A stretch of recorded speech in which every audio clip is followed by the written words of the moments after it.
अपराध उनके भक्त से करता है, उनके भक्त को छेड़ता है, तो राम रोष पावक सो जरही, भगवान फिर उसे कभी नहीं माफ करते।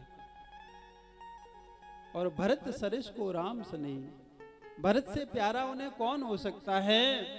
इसलिए भरत के प्रति यदि तुमने कुछ सोचा तो ये भगवान का स्वभाव है, वो सहन नहीं कर सकते। इसलिए सुन सुरेश उपदेश हमारा, राम सेवक सदा प्यारा। भगवान को सेवक हमेशा प्राणों से प्रिय लगता है। मानत सुख सेवक सेवकाई, भगवान अपनी अर्चना से, पूजा से, बहुत लंबी लंबी उपासनाएं करने से इतने प्रसन्न नहीं होते जितने प्रसन्न भगवान अपने भक्तों की, संतों की सेवा से हो जाते हैं।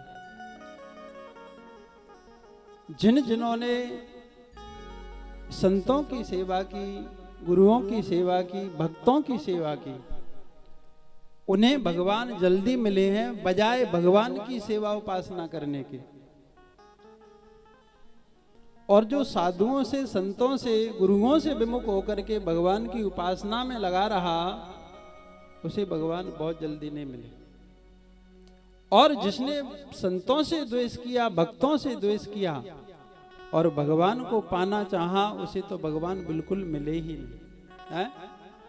इसलिए वृत्तासुर ने तो भगवान से प्रार्थना की है, अहम हरे तव पादैक मूल, दासान दासो भवतास में बोय।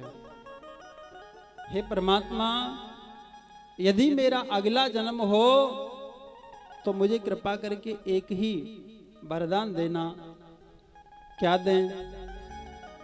बोले मुझे अपने दासों का, अपने भक्तों का दास बनाना। भगवान का दास नहीं बना,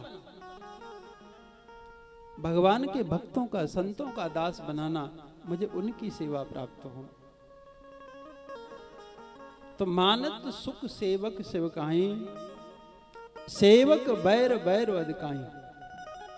यदि भगवान के भक्त से कोई द्वेष करता है, बैर करता है, तो वो भक्त से बैर नहीं कर रहा है, वो बैर उसे भगवान चुकाते हैं, परमात्मा चुकाता है। जो अपराध भगत सन करही, जो अपराध भगत सन करही, जो अपराध,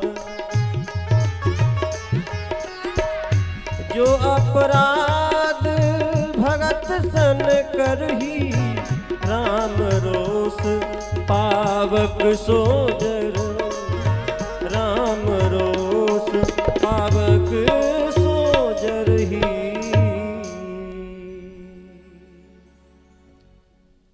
तो भगवान से, भगवान के भक्त से, संत से हम अपना भगवान से भी ज्यादा नाता बनाएं तो उससे भगवान की कृपा ही प्राप्त होगी।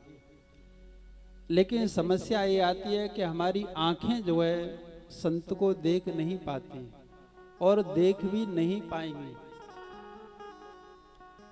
क्योंकि संत इन आंखों से नहीं दिखाई देता। नारद जी महाराज ने कहा है, लभ्यते तत्कृपैव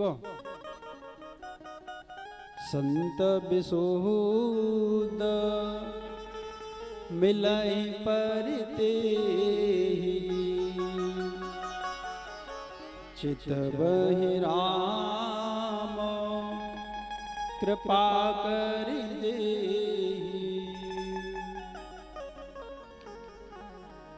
लभ्यते तत्कृपैव भगवद कृपा लेसाद वा।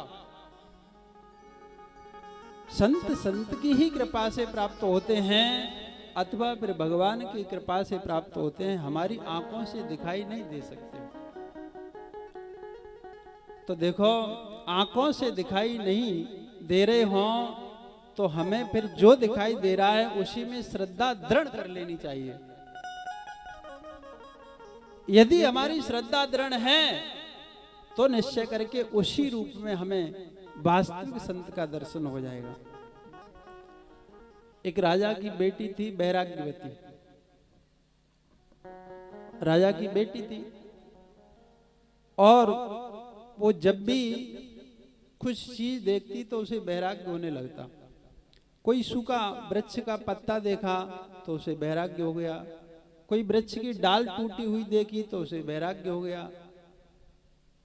बोले ये वृक्ष पे से पत्ता टूट गया तो एक दिन जीवन भी टूट जाएगा, सूख जाएगा, ऐसे जीवन से क्या फायदा। ऐसी प्रकृति में कोई भी वस्तु, व्यक्ति, सुखद दुखद घटनाएं देखती तो उसे भगवान की याद आती और वैराग्य होने लगता। एक बार उसके यहां एक संत पधारे और संत पधारे तो उन्होंने नारायण हरि की आवाज लगाई। संत भिक्षा करने आते हैं तो नारायण हरि की आवाज लगाते हैं। तो आवाज लगाई तो बाहर निकल के आई, महाराज कहो। बोले हमें भिक्षा चाहिए, जल चाहिए। बोले ठीक है। तो महात्मा ने पूछा, बोले तुमने गुरु दीक्षा ली है? बोले नहीं ली। तो बोले बिना गुरु दीक्षा के हम जल ग्रहण नहीं कर सकते। बनावटी साधु था, सामान्य साधु था। तो बोले हाथ जोड़ के उसने कहा, बोले महाराज तो फिर आप ही दीक्षा दे दो, क्योंकि आप सामने खड़े हो और आप बिना दीक्षा दिए हुए जल अन्न ग्रहण नहीं कर सकते, तो आप ही दे दो। तो उस महात्मा ने कहा, बोले हम ऐसे दीक्षा नहीं देते। तो कैसे दोगे? बोले जंगल में चलना पड़ेगा। बोले ठीक है, जंगल में चलेंगे, लेकिन जंगल में चलो तो साथ में अपने जो ये जेवर वेवर सोने चांदी के जो हैं सबको रख कर के ले चलना। बोले ठीक है। तो राजकुमारी ने सारे अपने जेवरात जो है साथ में रख लिए और महात्मा के साथ जंगल में चली गई। जंगल में जाकर के एक पेड़ से उस महात्मा ने उस राजकुमारी को बांध दिया और सारे जो जेवर थे, उसके सोने चांदी के जितने भी आभूषण थे वो सब रखवा लिए। रखवा करके उस राजकुमारी को वृक्ष से बांध करके महात्मा ने कहा, बोले मैं 5 दिन बाद लौट करके आऊंगा, तब तक तुम यहीं बंधी रहना, आकर के जब दीक्षा देंगे ठीक है? बोले ठीक है। तो वो लेकर के सारे आभूषण रफा दफा हो गए। वो राजकुमारी वहां बंधी थी। राजा ने देखा कि हमारी बेटी का पता नहीं। पता लगाते लगाते जंगल में पहुंचे तो देखा कि वो राजकुमारी वृक्ष से बंधी हुई थी। तो राजा ने कहा, बोले बेटी तू यहाँ क्यों बंधी है? तो बोले मेरे गुरुजी बांध गए हैं। तो बोले तुझे गुरुजी यहाँ क्यों बांध गए हैं? बोले दीक्षा देने आएंगे, 5 दिन की कह गए हैं। राजा ने कहा, बेटा महात्मा लोग ऐसे नहीं होते। अरे तू किसी ठगिया के चक्कर में पड़ गई। संत लोग कहीं भला ऐसे जंगल में ऐसे इस तरह से बेटियों को बांधते हैं? नहीं नहीं, ये गलत हुआ है, तेरे साथ ला मैं खोलता हूं। तो उसने कहा नहीं, मुझे मत खोलना, मेरे गुरुजी कह गए हैं मुझे बना रहने दो। अब राजा ने कोशिश की लेकिन नहीं खोलने दे। बंधे बंधे उसे 5 दिन बीते, 6 दिन बीते, 7 दिन बीते, न कुछ खाती है न पीती है, बंधी है।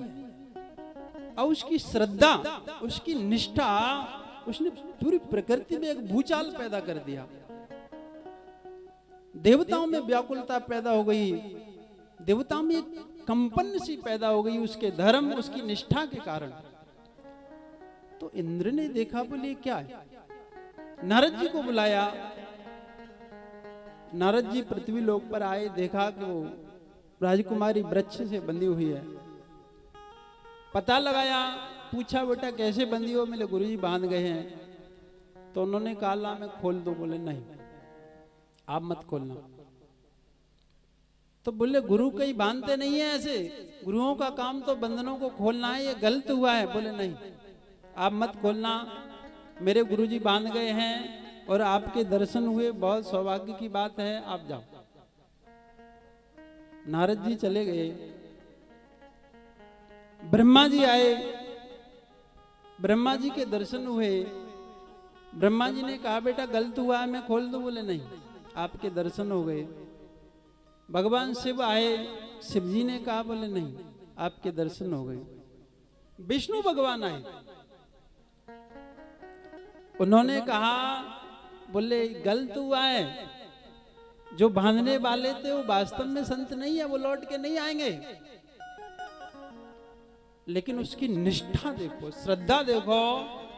वो कहती है नहीं, मेरे गुरुजी आएंगे, कह करके गए हैं और वही खोलेंगे, तभी खुलूंगी। भगवान के भी दर्शन कर लिए। तब भगवान ने नारद जी को कहा, बोले ढूंढो कहाँ है जाके गुरु। तो ढूंढते ढूंढते गए तो गुरुजी जो है शिल्पा उड़ा रहे, महात्मा में बैठे हुए।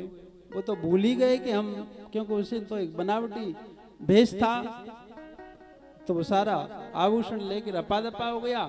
ढूंढते ही मिल गए। तो नारद जी ने कहा, बोले चलो। बोले कहाँ? बोले हम बताते हैं कहाँ। अरे उस शिष्या को जंगल में बांधने आए हो और कुछ खबर ही नहीं ली, वो बेचारी भूखी प्यासी वहां बंधी पड़ी है। तो वो तो घबरा गया, डरता डरता जो है वहां जाकर के भगवान सामने खड़े हैं, नारद जी लेकर के महात्मा को गए। तो उस महात्मा ने उस शिष्या को खोला।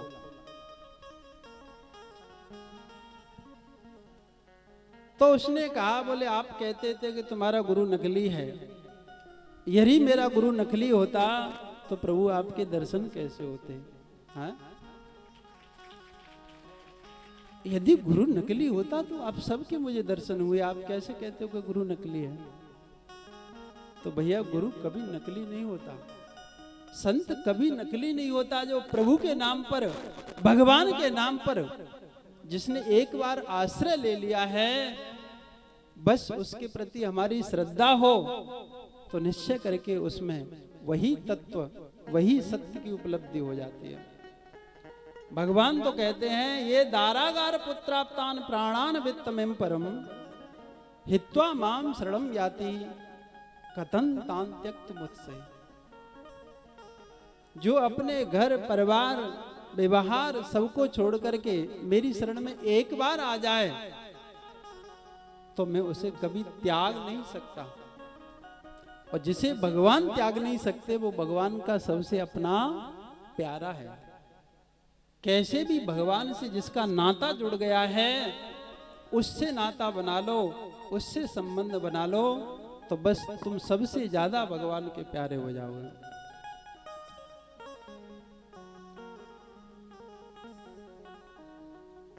और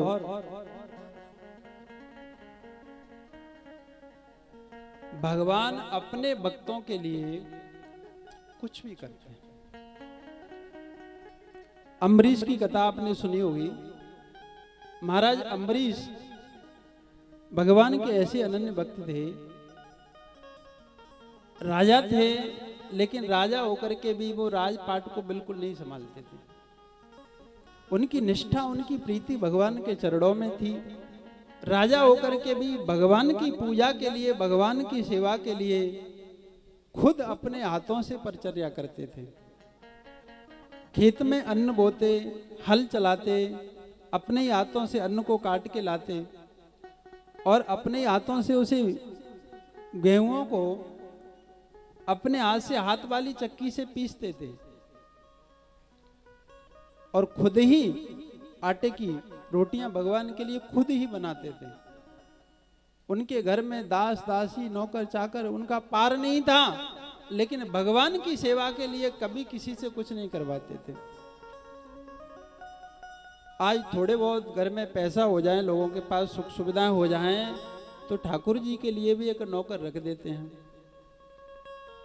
ठाकुर जी की सेवा यदि नौकरों से करवाएं तो फिर वो सेवा नहीं है, मात्र क्रिया है। भगवान की सेवा और संतों की सेवा खुद अपने हाथों से करनी चाहिए। ये सेवाएं नौकरों से नहीं करवाते। तो अपने हाथ से सेवा करते थे। एक दिन चक्की चला रहे थे, तो चक्की चलाते चलाते जो है उन्हें दिव्य सुगंध, एकदम दिव्य सुगंध आई। तो देखा कि दिव्य सुगंध कहाँ से आ रही है, तो सामने भगवान खड़े थे, अपने पीताम्बर से हवा कर रहे थे। गर्मियों के दिन थे, अपने पीताम्बर से ठाकुर जी अम्बरीश के लिए हवा कर रहे थे। अम्बरीश ने कहा, बोले प्रभु आप? बोले हाँ। बोले आप मेरे लिए हवा कर रहे हैं, ये तो बहुत बड़ा अपराध हो गया। मैं सेवक हूं, मैं दास हूं, आप स्वामी हैं, आप स्वामी होकर के सेवा कर रहे हैं। भगवान ने कहा, बोले तू मेरे लिए दिन रात मेहनत करता है, तो क्या मैं इतना भी नहीं कर सकता? हाँ, अनेकों भक्तों के ऐसे चरित्र हैं जिनमें ठाकुर जी ने अपने हाथों से खुद अपने भक्तों की सेवा की है। तो जहां भगवान अपने भक्तों को इतना प्रेम करते हैं, स्नेह करते हैं, उन भक्तों से नाता बनाइए, उन संतों से नाता बनाइए।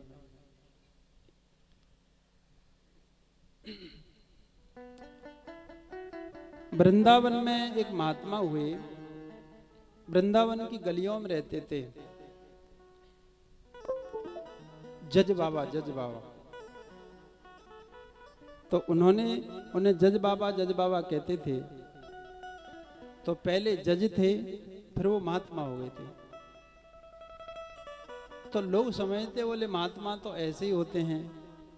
तो उन्हें किसी ने पूछा, बोले तुम पहले जज थे? बोले हाँ। फिर महात्मा हो गए? बोले हाँ। बोले कैसे हो गए? तो उन्होंने अपने जीवन की कथा सुनाई। बोले एक गांव में एक मंदिर था रघुनाथ जी का, और उसी गांव में एक केवट रहता था, मल्ला, जिसका छोटा सा परिवार था, 2 बेटे 1 बेटी। तो बड़ा ही सरल और निर्मल स्वभाव का था। उसने मेहनत करके अपने परिवार का पालन पोषण किया। बेटे बड़े थे, बेटी छोटी थी। बेटों का विवाह करने के पश्चात थोड़ी गरीबी आ गई, तो बेटी का जब विवाह किया तो उसने एक सेठ से कर्जा लिया, विवाह कर दिया। विवाह करके कुछ समय पश्चात उसका कर्ज चुका दिया ब्याज सहित। तो सेठ का जब कर्ज चुकाया तो सेठ ने उसे पर्ची बना करके कर्जे की दी। तो सेठ ने कहा, बोले पढ़ो। तो उसने कहा, बोले हम पढ़े लिखे नहीं हैं। जब उसने कहा कि हम पढ़े लिखे नहीं हैं, तो सेठ के मन में बेईमानी आ गई। उसने सोचा तब तो बढ़िया है। तो उसने मौका पा करके एक नकली पर्ची बना करके, जिसमें वैसे ही कुछ लिख दिया, उसे पकड़ा दी। और जो असली पर्ची है, जिसमें पैसे चुकाए थे, उसे अपने पास रख लिया। नकली पर्ची को लेकर के वो भोला केवट चला गया। और जब घर से निवृत्त हो गया तो वो ठाकुर जी के मंदिर में ही रहता था, भगवान के मंदिर में रहता, भजन करता, उसे किसी से कोई मतलब नहीं था। तो समय बीतता गया। एक दिन सेठ ने आकर के उस भोला से पैसे मांगे। बोले भोला हमारे पैसे दो। तो उसने कहा, बोले आपके पैसे दे तो दिए। बोले कब दिए भाई? बोले महाराज आपके पैसे तो हमने बहुत पहले चुका दिए। बोले क्या प्रूफ है? तो उसने कहा, बोले आपने पर्ची दी थी, वो प्रूफ है। तो पर्ची ली और दिखाई, तो उसमें तो कुछ था नहीं ऐसा। सबको दिखाई, सबने कहा, बोले यहाँ में तो ऐसा कुछ नहीं है जिसमें पैसे दिए गए हों।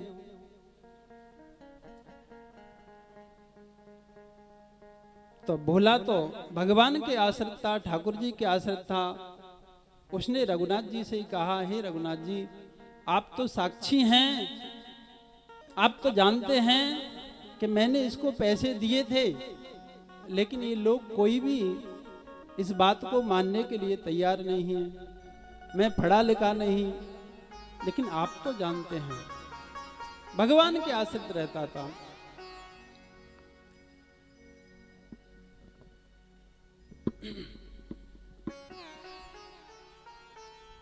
सिर पर सीताराम फिक्र फिर क्या करना,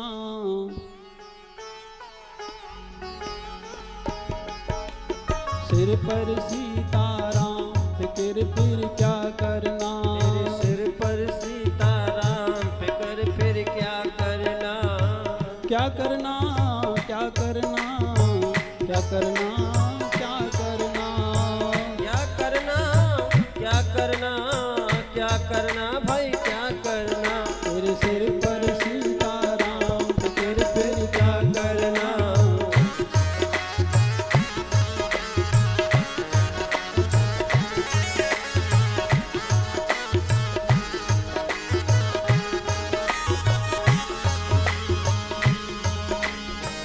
रघुवर श्री जानकी मैया फिर क्यों परेशान हो भैया, फिर क्यों परेशान हो भैया, फिर क्यों परेशान हो भैया,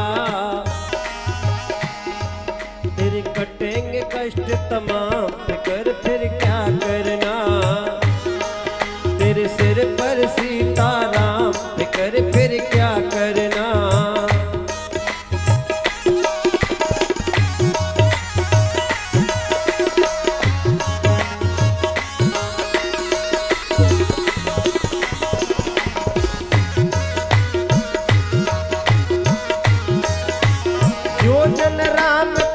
सत्संगी उनके सहायक श्री बजरंगी, उनके सहायक श्री बजरंगी, उनके सहायक श्री बजरंगी, अतुलित बल के धाम फिकर फिर क्या करना, तेरे सिर पर सीताराम फिकर फिर क्या करना।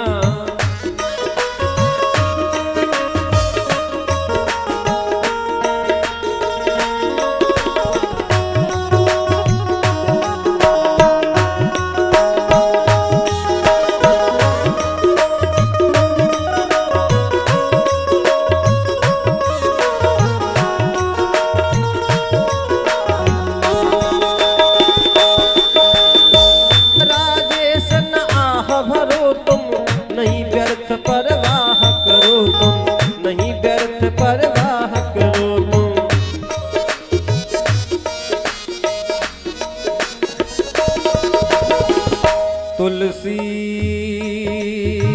सीता राम रट ये राखो विश्वास,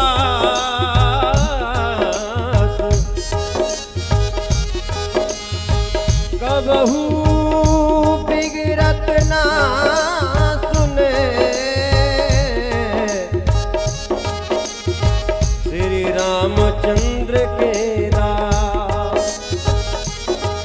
तुम रटो राम जी का नाम फिकर फिर क्या करना, तेरे सिर पर सीताराम फिकर फिर क्या करना, क्या करना क्या करना क्या करना भाई क्या करना, क्या करना क्या करना क्या करना ते क्या करना, तुम रटो तेरे सिर पर सीताराम फिकर फिर क्या करना, तेरे बिगड़े बने सब काम फिकर फिर क्या करना, तेरे सिर पर सीताराम फिकर फिर क्या करना।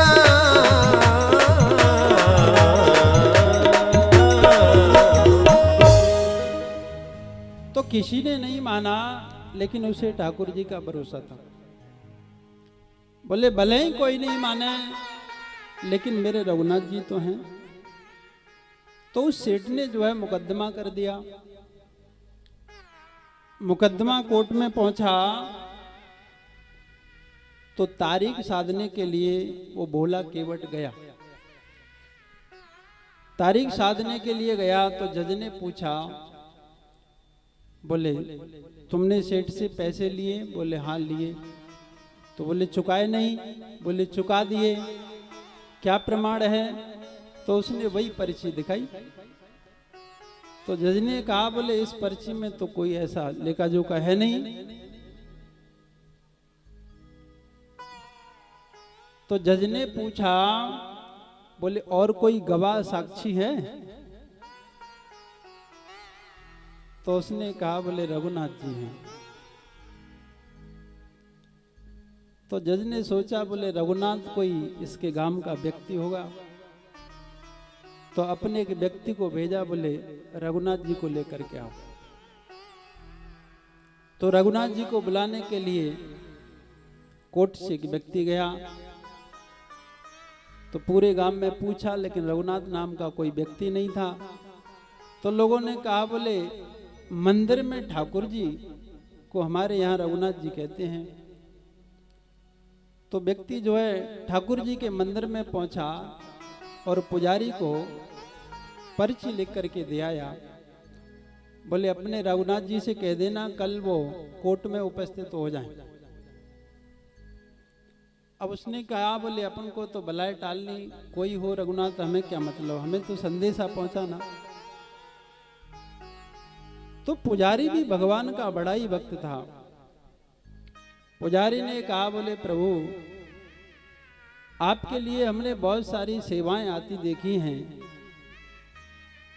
बड़े बड़े बंगला सजते हुए देखे हैं, बड़े बड़े भोग आते हुए देखे हैं, बड़े बड़े आभूषण वस्त्र मुकुट आदि आपकी सेवा में आते हुए देखे हैं, लेकिन आज कोर्ट से आपके लिए गवाही का संदेश पहली बार आया है। तो भगवान भोला जो भक्त आपका बड़ा ही भोला भगत है, आप उसकी जरूर रक्षा करें। और दूसरे दिन जिस दिन गवाही के लिए ठाकुर जी को जाना था, पुजारी ने उन्हें खूब बढ़िया तरह से स्नान कराया, वस्त्र पहनाए, हाथ जोड़ करके प्रार्थना की आप अवश्य पधारें। तो जब कोर्ट में है सब उपस्थित हुए तो जज ने पूछा हाँ भाई कहाँ है तुम्हारा गवाह? तो बोले रघुनाथ जी हैं। तो जज ने कहा बोले रघुनाथ इसके जो गवाह हैं कहाँ हैं, वो उपस्थित हों। दो तीन बार आवाज लगाई तो ठाकुर जी लाठी टेकते टेकते जो है उस कोर्ट में पहुंच गए। और पहुंच करके जज ने पूछा बोले तुम गवाह हो? बोले हाँ। तो बोले इन्होंने पैसे सेठ के दिए? बोले हाँ। तुम्हारे सामने? बोले हाँ। तो बोले क्या प्रूफ है? तो भगवान ने कहा बोले सेठ जी को यहीं रखो, इनके घर पर एक व्यक्ति भेजो, इनके उस रूम में फलाने नंबर की जो फाइल रखी है, जो रजिस्टर रखा है, उसमें एक पर्ची रखी है, उसे अपना व्यक्ति भेज करके उस रजिस्टर को मंगवाओ, उसके फलाने फलाने पेज नंबर पर जो है इस गवाही की पर्ची है। जज ने एक व्यक्ति भेजा और वो घर पर गया, फाइल लेकर के आया और उसे जज ने जब खोला तो उसी पृष्ठ पर जो वो पर्ची लिखी थी जो सेठ ने पहले उस भोला को दी, लेकिन बेईमानी से छिपा करके रख ली थी। तो जज ने जैसे ही उस पर्ची को पढ़ा तो उसमें स्पष्ट लिखा था कि उसके पैसे चुका दिए गए। सेठ को दंडित किया, भोला को बाइज्जत बरी किया। अब इधर देखा तो ठाकुर जी तो अंतर्ध्यान हो गए। जज ने भोला को पूछा बोले रघुनाथ कौन है, कहाँ रहते हैं? तो भोला ने कहा बोले जहाँ हम रहते हैं। बोले तुम कहाँ रहते हो? बोले जहाँ ठाकुर जी रहते हैं, जहाँ रघुनाथ जी रहते हैं। तो बोले हमें मिलाने के लिए ले चलोगे? बोले हाँ चलो। सो जज जो है भोला के साथ केवट के साथ उसके गांव आए। जज कह रहे हैं बोले मैं उनके गांव गया, तो जब भोला ने ले जा करके मुझे रघुनाथ जी के दर्शन कराए तो मैं उन्हें देखते ही जो है मेरा हृदय फूट पड़ा, मैं रो पड़ा। कि जो ठाकुर जी मेरे कोर्ट में आकर के खड़े खड़े गवाही देते रहे और मैं एक जज बना जो कुर्सी पर बैठा रहा, मैं देखा रहे ऐसे पद पर कुर्सी पे बना जज बैठा रहा, प्रभु नीचे खड़े समझाते रहे, प्रभु नीचे खड़े समझाते रहे। कुर्सी पे बना जज बैठा रहा, प्रभु नीचे खड़े समझाते रहे, प्रभु नीचे खड़े समझाते रहे। तभी से मैं अपना पल छोड़ करके और भगवान की शरण में आ गया। तो नारायण भक्त के लिए भगवान क्या क्या नहीं करते। ऐसे भगवान से अपना नाता बनाइए, उनसे अपना संबंध जोड़िए, उनसे उनका भजन कीजिए। भजन करो मित्र मिला आश्रम नर्तन का, श्वास की सुमिरनी है मन को बना मन का।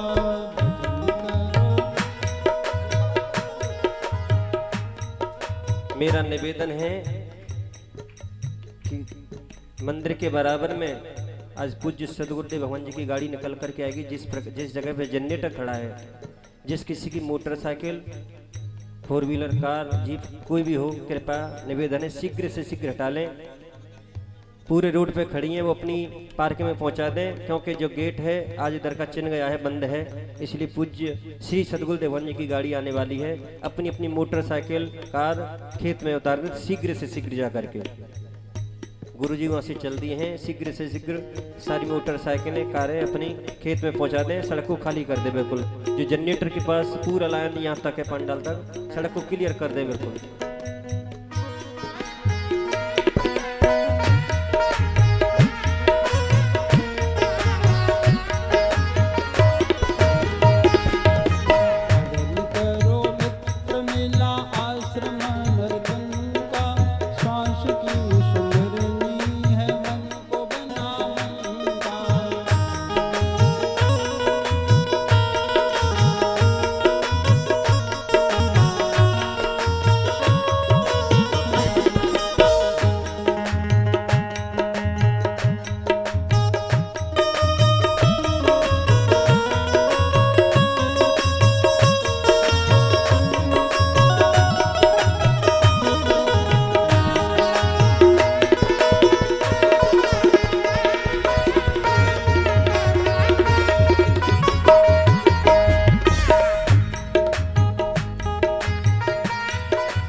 वृंदावन बिहारी लाल की, श्री राधा रानी सरकार की। आओ, कथा का समय हो गया है। पूज्य महाराज जी कुछ ही समय में पधारने वाले हैं। हम सब बड़े भाव के साथ एकाग्र चित्त होकर के श्री भरत चरित्र चल रहा है। सब यथा तथा जहाँ कहीं खड़े हों सब यथा स्थान आकर के बैठ जाएं और एकाग्र चित्त होकर के कथा रसपान करें। श्री रामचंद्र भगवान की